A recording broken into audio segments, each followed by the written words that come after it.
Hey, not to be too critical of you guys, but I think you totally missed the mark.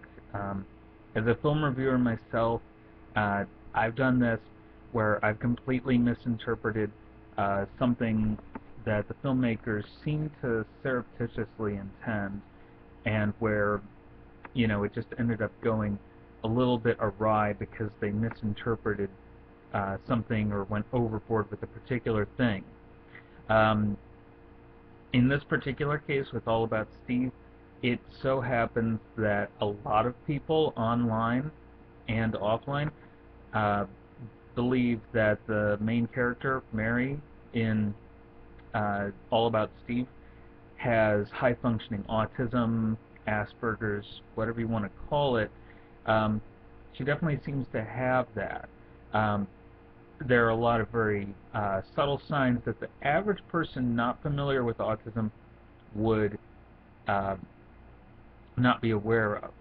The way she talks, the way she acts, um, the way she misreads signals, the way she just generally behaves, uh, and the way she picks up on small details. There are lots of reviews that point this out, and I'm really sad that you guys, you know, obviously made this review with the movie having just come out without having read a lot of responses to it, and that's just kind of unfortunate then that you seem to have missed something that was glaringly obvious to some people, certain people who know what to look for.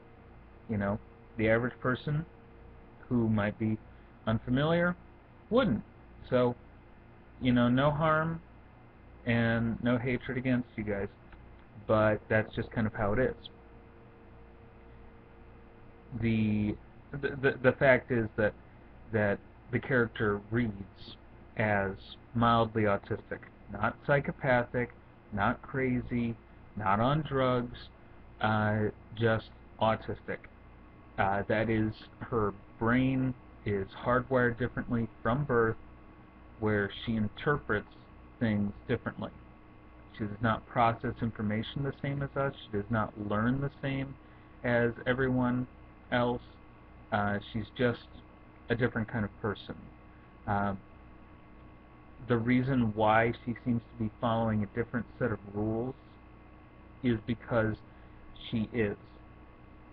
She's figuring things out in a different way from the rest of us, and that's just unfortunately the way some people with autism are.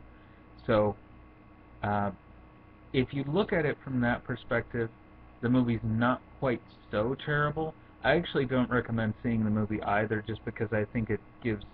Um, I don't think that the behavior of the woman is appropriate. I don't think that Sandra Bullock was right to play the part because she's older, and I think that the people in it are somewhat um, disparate from what could be considered normal people's reactions, and that makes the film less believable than if you were watching something that was a little bit better written.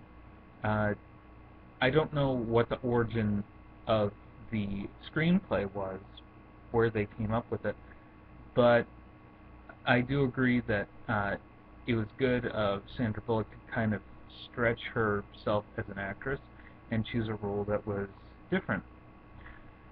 But it's still worth saying that in this particular case, these signals are very obvious to a lot of people that she has some kind of autism spectrum disorder, and it's not as simple as just, oh, she's crazy.